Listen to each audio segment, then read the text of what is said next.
ನಮಸ್ಕಾರ ಸ್ನೇಹಿತರೆ, ಕರ್ಕಟಕ ರಾಶಿಯವರಿಗೆ ಭಗವಂತ ಕೊಟ್ಟಿರ್ತಕ್ಕಂಥ ಅತ್ಯದ್ಭುತವಾದಂಥ ವರಗಳು ಯಾವುವು? 2026ರಲ್ಲಿ ದೇವರು ಈ ರಾಶಿಯವರಿಗೆ ಕೊಟ್ಟಿರ್ತಕ್ಕಂಥ ಅತ್ಯದ್ಭುತವಾದಂಥ 8 ವರಗಳು ಯಾವುದು ಗೊತ್ತಾ? 2026ರ ಜನವರಿ ನಂತರ ಈ ರಾಶಿಯವರಲ್ಲಿ ಏನೆಲ್ಲ ಬದಲಾವಣೆಗಳಾಗತ್ತೆ, ಈ ರಾಶಿಯವರ ಜೀವನದಲ್ಲಿ ಆಗ್ತಕ್ಕಂಥ ಒಳ್ಳೆಯ ಪರಿಣಾಮಗಳು ಏನು, ಕೆಟ್ಟ ಪರಿಣಾಮಗಳು ಏನು, ಅದಕ್ಕಿರ್ತಕ್ಕಂಥ ಪರಿಹಾರ ಕ್ರಮಗಳು ಯಾವುವು, ಇದರ ಬಗ್ಗೆ ಒಂದಷ್ಟು ಮಾಹಿತಿಯನ್ನು ಕೊಡ್ತಾ ಹೋಗ್ತೀನಿ. ಅದಕ್ಕಿಂತ ಮೊದಲು ನೀವು ಕೂಡ ಕರ್ಕಟಕ ರಾಶಿಯವರಾಗಿದ್ರೆ ಈಗಲೇ ವಿಡಿಯೋಗೊಂದು ಲೈಕ್ ಕೊಟ್ಟು ತಪ್ಪದೆ ನಮ್ಮ ಚಾನೆಲ್ ಅನ್ನ ಸಬ್ಸ್ಕ್ರೈಬ್ ಮಾಡ್ಕೊಳ್ಳಿ. ಹಾಗೆ ಪಕ್ಕದಲ್ಲಿ ಬರ್ತಕ್ಕಂಥ ಬೆಲ್ ಐಕಾನ್ ಮೇಲೆ ಕೂಡ ಮರಿದೆ ಕ್ಲಿಕ್ ಮಾಡ್ಕೊಳ್ಳಿ.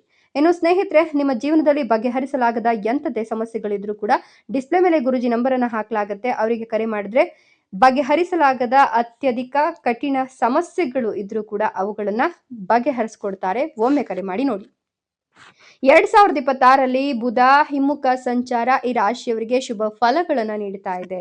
ಹೀಗಾಗಿ ಈ ರಾಶಿಯವರು ಅನಿರೀಕ್ಷಿತ ಲಾಭವನ್ನ ಪಡೆದುಕೊಳ್ತಾರೆ.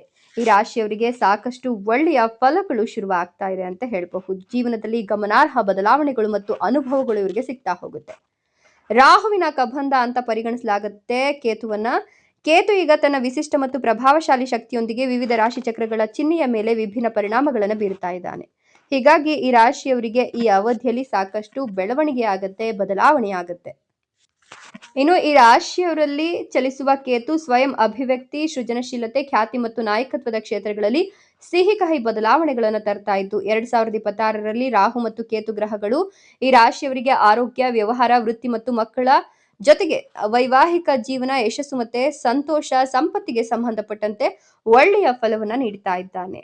2026ರಲ್ಲಿ ನಿಮ್ಮ ಸಾಮಾಜಿಕ ಮತ್ತು ವೃತ್ತಿಪರ ಜಾಲಗಳಲ್ಲಿ ತೀವ್ರ ಲಾಭವನ್ನ ನೀವು ಕಾಣ್ತೀರಾ. ಅನಿರೀಕ್ಷಿತ ಉದ್ಯೋಗ ಅವಕಾಶಗಳು ಸಿಗ್ತಾ ಹೋಗುತ್ತೆ. ವಿಶ್ವಾಸಾರ್ಹ ಪಾಲುದಾರರೊಂದಿಗೆ ಸಂಘರ್ಷದ ಅಪಾಯ ಇದೆ, ಹುಷಾರಾಗಿರಿ. ಬಡ್ತಿ ಅಥವಾ ಹೊಸ ಜವಾಬ್ದಾರಿ ಸಿಗುತ್ತೆ, ಅದನ್ನ ನಿರ್ವಹಿಸೋದು ನಿಮಗೆ ಸಾಕಷ್ಟು ತಲೆನೋವಾಗಿ ಪರಿಣಮಿಸುತ್ತೆ. ಬಟ್ ನೀವು ಸ್ವಲ್ಪ ಮೈಂಡ್ ಅನ್ನ ಯೂಸ್ ಮಾಡ್ಕೊಂಡ್ರೆ ಅಂದ್ರೆ ಖಂಡಿತವಾಗಿಯೂ ಕೂಡ ಲಾಭ ಆಗುತ್ತೆ. ಏನು, ನೀವು ಯಾವುದೇ ಕಾರಣಕ್ಕೂ ಮಕ್ಕಳಿಗೆ ಸಂಬಂಧಿಸಿದಂತೆ ಅನಿರೀಕ್ಷಿತ ವೆಚ್ಚಗಳು ಅಥವಾ ಚಿಂತೆಗಳ ಬಗ್ಗೆ ಜಾಸ್ತಿ ತಲೆ ಕೆಡಿಸ್ಕೊಳ್ಳೋಕೆ ಹೋಗಬೇಡಿ. ಜೀವನ ಅಂದಮೇಲೆ ಖರ್ಚು ವೆಚ್ಚಗಳು ಹೆಚ್ಚಾಗ್ತವೆ, ಕೆಲವೊಮ್ಮೆ ಕಡಿಮೆ ಆಗ್ತವೆ. ತಲೆ ಕೆಡಿಸ್ಕೊಳ್ಳೋಕೆ ಹೋಗಬೇಡಿ. ಅಪಾಯಕಾರಿ ಹೂಡಿಕೆಗಳನ್ನ ಸಾಧ್ಯವಾದಷ್ಟು ತಪ್ಪಿಸಿ. ಇನ್ನು ಈ ರಾಶಿಯವರ ಜೀವನದಲ್ಲಿ ಇದೀಗ ಮನೆಯ ಸದಸ್ಯರ ಸಂಪೂರ್ಣ ಬೆಂಬಲ ಸಿಗುತ್ತೆ. ಕೆಲಸ ಮಾಡ್ತಕ್ಕಂಥ ಜನರು ತಮ್ಮ ಯೋಜನೆಗಳಿಗನುಸಾರ ಕೆಲಸಗಳನ್ನು ಪೂರ್ಣಗೊಳಿಸ್ತಾರೆ. ಇನ್ನು ಈ ಸಮಯ ನಿಮಗೆ ಸಾಕಷ್ಟು ಸಂತೋಷದಾಯಕವಾಗಿರಲಿದ್ದು, ನಿಮ್ಮ ಆಪ್ತ ಸಂಬಂಧಿಕರ ಬೆಂಬಲ ಕೂಡ ನಿಮಗೆ ಸಿಗೋದ್ರಿಂದ ಸಾಮಾಜಿಕ ಜೀವನದಲ್ಲಿ ನಿಮ್ಮ ಪ್ರಭಾವ, ಗೌರವ, ಖ್ಯಾತಿ ಹೆಚ್ಚಾಗಿ ನೀವು ರಾಜ ವೈಭೋಗದ ಜೀವನವನ್ನ ಅನುಭವಿಸ್ತೀರಾ ಅಂತ ಹೇಳಲಾಗ್ತಿದೆ. ಕಂಕಣ ಭಾಗ್ಯ ಕೂಡಿ ಬರ್ತಾ ಇದೆ. 2026ರಲ್ಲಿ ಶುಕ್ರನು ಈ ರಾಶಿಗೆ ಪ್ರವೇಶವನ್ನ ಮಾಡ್ತಾ ಇರೋದ್ರಿಂದ ಅವಿವಾಹಿತರಿಗೆ ಕಂಕಣ ಭಾಗ್ಯ ಸಿಗ್ತಾ ಇದೆ. ವಿದ್ಯಾವಂತ, ಗುಣವಂತ ಮತ್ತು ಬುದ್ಧಿವಂತ ಸಂಗಾತಿಯನ್ನ ನೀವು ವರಿಸ್ತೀರಾ. ಅಲ್ಲದೆ ಈ ಸಮಯದಲ್ಲಿ ನಿಮ್ಮ ವಿವಾಹಕ್ಕಾಗಿ ಮಾಡ್ತಿದ್ದ ಎಲ್ಲ ಪ್ರಯತ್ನಗಳು ಕೊನೆಗೊಳ್ಳುತ್ತೆ. ವಧುವರರ 2 ಕುಟುಂಬಗಳು ಅತ್ಯಂತ ಸಂತೋಷ ಹಾಗೂ ಸಂಭ್ರಮದಿಂದ ನೀವು ಮದುವೆಯನ್ನ ಮಾಡ್ಕೊಳ್ತೀರಾ. ಸಾಲು ಸಾಲು ಸಿಹಿ ಸುದ್ದಿಗಳು ನಿಮ್ಗೆ ಸಿಗ್ತಾ ಹೋಗುತ್ತೆ. ಇನ್ನು ಈ ರಾಶಿಯವರಿಗೆ ವಿದೇಶಿ ಪ್ರಯಾಣದ ಅವಕಾಶಗಳು ಸಿಗೋದ್ರ ಜೊತೆಗೆ ಅದೃಷ್ಟದ ಸಂಪೂರ್ಣ ಬೆಂಬಲ ಸಿಗ್ತಾ ಹೋಗುತ್ತೆ. ಇನ್ನು ವೃತ್ತಿ ಜೀವನಕ್ಕೆ ಸಂಬಂಧಿಸಿದ ಕ್ಷೇತ್ರದಲ್ಲಿ ನಿಮಗೆ ಅದೃಷ್ಟದ ಸಂಪೂರ್ಣ ಬೆಂಬಲ ದೊರಕೋದ್ರ ಜೊತೆಗೆ ಆರ್ಥಿಕ ಲಾಭ ಇದೆ. ಖರ್ಚು ಸಹ ವೃದ್ಧಿಯಾಗುತ್ತೆ. ಆದ್ರೆ ಈ ಅವಧಿಯಲ್ಲಿ ನಿಮ್ಮ ಸಂಗಾತಿಯೊಂದಿಗೆ ಸಂತೋಷವಾಗಿರ್ಲಿಕ್ಕೆ ಸ್ವಲ್ಪ ನೀವು ಸಮಯವನ್ನ ಎತ್ತಿಡಬೇಕಾಗತ್ತೆ. ಇನ್ನು ದೊಡ್ಡ ಸಮಸ್ಯೆ ಈ ಒಂದು ಸಂದರ್ಭದಲ್ಲಿ ದೂರವಾಗುತ್ತೆ. ಯೋಜನೆಗಳಿಂದ, ಅದರಲ್ಲೂ ಕೌಶಲ್ಯ ಮತ್ತೆ ಯೋಜನೆಗಳಿಂದ ಹೆಚ್ಚಿನ ಲಾಭ ಪಡ್ಕೊಳ್ತೀರಾ. ನಿಮ್ಮ ಪ್ರತಿಸ್ಪರ್ಧಿಗಳ ವಿರುದ್ಧ ಜಯವನ್ನ ಸಾಧಿಸುವ ಸಂಭವ ಕೂಡ ಇದೆ. ವೈಯಕ್ತಿಕ ಜೀವನಕ್ಕೆ ಸಂಬಂಧಿಸಿದಂತೆ ಈ ಅವಧಿಯಲ್ಲಿ ನಿಮ್ಮ ಸಂಗಾತಿಯೊಂದಿಗೆ ಮಧುರವಾದ ಸಂಬಂಧ ನಿರ್ಮಾಣಗೊಳ್ಳುತ್ತೆ. ಸುಖ ಸಮೃದ್ಧಿಯಲ್ಲಿ ಹೆಚ್ಚಳವಾಗುತ್ತೆ. ಈ ಅವಧಿಯಲ್ಲಿ ಉತ್ತಮ ಲಾಭ ಗಳಿಸಲು ಸಾಧ್ಯವಾಗುತ್ತೆ. ಜೊತೆಗೆ ನೀವು ಸಾಕಷ್ಟು ಸಂತಸವನ್ನ ಕಾಣ್ತೀರಾ. ಈ ಅವಧಿಯಲ್ಲಿ ನಿಮ್ಮ ಸಾಮರ್ಥ್ಯದಿಂದ ಹೆಚ್ಚಿನ ಹಣವನ್ನು ಗಳಿಸಲಿಕ್ಕೆ ನಿಮಗೆ ಅವಕಾಶಗಳು ಸಿಗ್ತಾ ಹೋಗುತ್ತೆ. ಪ್ರೀತಿಯ ಜೀವನಕ್ಕೆ ಸಂಬಂಧಿಸಿದಂತೆ ನೀವು ಸಕಾರಾತ್ಮಕ ದೃಷ್ಟಿಕೋನದಿಂದ ನಿಮ್ಮ ಸಂಗಾತಿಯೊಂದಿಗಿನ ಸಂಬಂಧವನ್ನ ಇನ್ನಷ್ಟು ಬಲಗೊಳಿಸಿಕೊಳ್ತೀರಾ. ನೀವು ಮೊದಲಿಗಿಂತ ಬಲವಾದ ಸಂಬಂಧವನ್ನ ಹೊಂದುತ್ತೀರಾ. ಜೊತೆಗೆ ಆರೋಗ್ಯ ಕೂಡ ಸದೃಢವಾಗಿರುತ್ತೆ. ವಿದೇಶದಲ್ಲಿ ಕೆಲಸ ದೊರಕುವ ಅವಕಾಶ ಲಭಿಸುತ್ತೆ. ಹೀಗಾಗಿ ನಿಮ್ಮ ಗುರಿಯನ್ನು ತಲುಪಲಿಕ್ಕೆ ಸಾಧ್ಯವಾಗುತ್ತೆ.